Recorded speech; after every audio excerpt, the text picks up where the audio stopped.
皆さんこんにちはဒီဗီဒီယိုလေးမှာတော့လေကျွန်တော်ဂျပန်ဘာသာစကားကိုဘယ်လိုလေ့လာမလဲဘယ်ကနေစပြီးလေ့လာမယ်ပေါ့နော်ဘယ် level ကနေစပြီးလေ့လာမလဲဆိုပြီးတော့ဒါဒီဗီဒီယိုလေးမှာကျွန်တော်ရှင်းပြမှာဖြစ်ပါတယ်အဲ့တော့ကျွန်တော်တို့ကဒီပေါ့နော်ဂျပန်ဘာသာစကားကိုစပြီးလေ့လာမယ်ဆိုလို့ရှိရင်ကျွန်တော်တို့ကဒါ N5 level ကဒါအခြေခံ level ပေါ့နော် N5 level ကအခြေခံ level ဖြစ်တဲ့အတွက်ကျွန်တော်တို့ N5 ပြီးလို့ရှိရင်ကျွန်တော်တို့က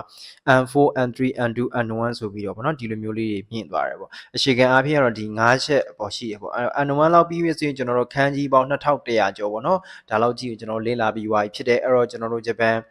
ဒါပေါ့နော်ဂျပန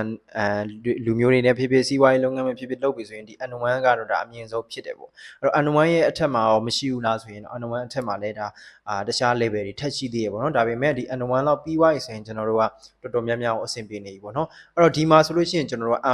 N5 မှာဆိုလို့ရှိရင်ကျွန်တော်တို့ကဒါအချိန်အားဖြင့်ကျွန်တော်လေ့လာမယ်ဆိုလို့ရှိရင်ဒါနော်တကယ်လက်တွေ့ကြတကယ်စာရလုံးမယ်ဆိုရင်အနည်းဆုံး3လခွဲ4လလောက်ပေါ့နော်ဒါလိုအပ်တယ်ပေါ့နော်အဲ့တော့ N4 လည်းပဲကျွန်တော်တို့4လလောက်လိုမယ်ပေါ့အဲ့တော့နှစ်ခုပေါင်းမယ်ဆိုရင်ကျွန်တော်တို့8လလောက်ပေါ့တကယ်ကိုလည်းစာရနိုင်တယ်တကယ်စာလုံးနိုင်တယ်ဆိုလို့ရှိရင်တချို့ဆိုလို့ရှိရင်ကျွန်တော်တို့နော်ဒါ N5 ကို2လ N4 ကို2လဆိုပြီးတော့ဒါအမြန်လောက်ကြတဲ့လူတွေလည်းရှိရပေါ့နော်အမြန်လောက်ကြတဲ့လူတွေလည်းရှိရအဲ့တော့ level တစ်ခုမှာဆိုရင်တော့သူ့အတိုင်းတာလေးတော့ကျွန်တော်တို့ပေးရမယ်ဖြစ်တယ်ပေါ့နော်အဲ့တော့ဒါကတော့ JLPT အနေနဲ့ကျွန်တော်တို့ဒါပြပေးတာဖြစ်တယ်ပေါ့နော်အဲ့တော့အနည်းဆုံးကတော့ကျွန်တော်တို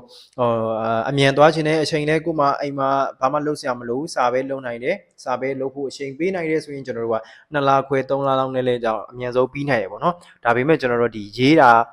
ာရေးတဲ့အပိုင်းမှာတော့ကျွန်တော်တို့အားနည်းချက်လေးရှိမယ်ပေါ့နော်အဲ့တော့ဒီဟီရာဂါနာခတာခန္ဓာတွေခန်းကြီးတွေဆိုရင်ကျွန်တော် N5 မှာဆိုရင်ကျွန်တော်တို့ဒီဂျပန်သား level ဖြည့်ရရင်ကျွန်တော်တို့ကဒီရေးတာကိုကျွန်တော်ဖြည့်ရတာမဟုတ်ဘူးเนาะကျွန်တော်တို့ကဒီသူတို့ပေးထားတဲ့ဟာလေးကိုကျွန်တော်တို့ကဝေါ်ဟာလေးသိတယ်เนาะဆိုတဲ့ e ဆိုတဲ့ e เนาะဒီစာလုံးတွေဖတ်တတ်တဲ့ဆိုလို့ရှိရင်ကျွန်တော်တို့ကအဲ့ဒီပုံမှာကျွန်တော်တို့ဒီခဲတန်လေးနဲ့ရှစ်တာတို့เนาะ mouse လေးနဲ့ရွေးပေးတာတို့ဒီလောက်ပဲလုပ်ရတာကျွန်တော်ရေးတာကိုတော့မဖြည့်ရဘူးအဲ့တော့အမြန်အားဖြင့်သင်ကြမယ်ဆိုရင်ကျွန်တော်တို့က2လခွဲ3လလောက်နဲ့လည်းဒါ N5 level ကိုပြီးနိုင်တယ်เนาะ4လဒီ N4 ကိုလည်းပဲကျွန်တော်တို့2လခွဲ3လနဲ့လည်းပြီးနိုင်တယ်ပေါ့เนาะtotal အားဖြင့်ကျွန်တော်တို့6လလောက်နဲ့တကယ်ဖြတ်မယ်ဆိုလည်းဖြတ်နိုင်တယ်ပေါ့နော်ဒါကိုစာလုပ်တဲ့အပေါ်မှာလည်းမူတည်သေးတာပေါ့ကိုကအချိန်လည်းမပေးနိုင်ဘူးတရက်ကို2နာရီခွဲ3နာရီလောက်ပဲအချိန်ပေးနိုင်တယ်ဆိုရင်တော့ဒါအနည်းဆုံးဒါ4လလောက်ပေါ့နော်3လခွဲ4လလောက်အထိကျွန်တော်တို့ကြာနိုင်ပါတယ်ပေါ့နော်ဒီ level တွေကတော့ကျွန်တော်တို့စာလုပ်ချိန်ရှိမယ်ပြီးလို့ရှိရင်ဒါ sub study လုပ်လို့ရတဲ့level တွေဖြစ်တယ်ပေါ့နော်အဲ့တော့ N2 N1 ကတော့ sub study လုပ်လို့ရတယ်ဆိုတော့ N5 N4 လောက်အနည်းဆုံး N3 လောက်အထိကျွန်တော်တို့ကဒါသင်တန်းတက်စီရှင်တယ်ပေါ့နော်အဲ့ဒါလာမှကျွန်တော်တို့အခြေခံလေးတွေပိုင်သွားမယ်ပေါ့နော်N2 N1 လောက်ကိုကျွန်တော်တို့က sub study နဲ့ကျွန်တော်တို့သွားလို့တော့ရတယ်ပေါ့နော်ဒါပေမဲ့ဆရာနဲ့သွားရတော့ပို့ပြီးတော့ကောင်းတယ်ပေါ့နော်ခကြီးလေးပို့ရောက်တယ်ပေါ့အဲ့တော့ဆိုရင်ကျွန်တော်တို့က N5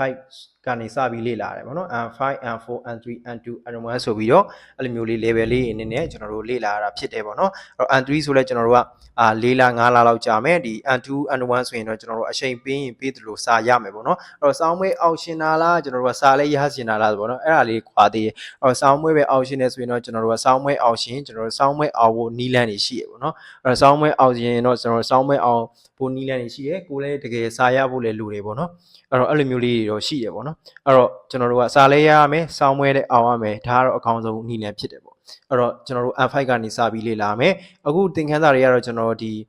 ီပေါ့နော် foundation class သင်ခန်းစာတွေကတော့ကျွန်တော်အရေးအဖက်သင်ခန်းစာလောက်ပဲပါတယ်မယ်ပေါ့နော် N5 level တွေတော့မပါသေးဘူး N4 level တွေမပါသေးဘူးပေါ့နော်အဲ့တော့ N5 level ကနေစလေ့လာမှာဖြစ်ပါတယ်အဲ့တော့ကျွန်တော်တို့ N5 level မလာခင်မှာကျွန်တော်တို့ foundation class ဆိုပြီးအရေးအဖက်အတန်းလေးပေါ့နော်အခုကတော့အရေးအဖက်အတန်းလေးဖြစ်ပါတယ်အဲ့တော့အဲ့ဒါလေးကိုအရင်လေ့လာမယ်ပေါ့နော်လေ့လာပြီးအရေးအဖက်လေးရပြီဆိုရင်ကျွန်တော် N5 ကိုစပြီးသွားမယ်အဲ့မှာဆိုရင်ကျွန်တော်တို့အရေးတွေဖတ်တွေအရေးမပါဘူးပေါ့နော်ဒီအဖက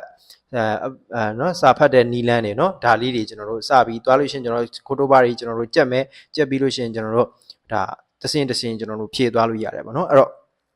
နီကုန်းအနေနဲ့ပြောရမှာဆိုရင်ဂျပန်စာစပြီးလေ့လာမယ်ဆိုရင်ကျွန်တော် N5 level ကနေစပြီးတော့လေ့လာမှာပဲဖြစ်တယ်ပေါ့နော်အဲ့တော့ဒီဗီဒီယိုလေးကတော့ဒီလောက်နဲ့ပဲကျွန်တော်ဒါနီကုန်းချုပ်လိုက်မယ်ပေါ့နော်